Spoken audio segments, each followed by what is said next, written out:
Magpalit muna sila ng sapatos, guys, kay. Yung sapatos yung pangkabayo, sumakit yung paa niya.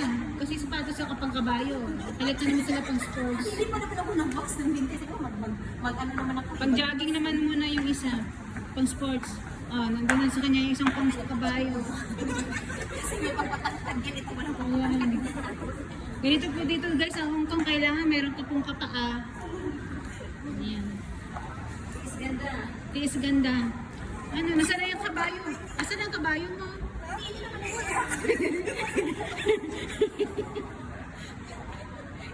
No? Wala na yung kabayo, iniwan na siya. What more?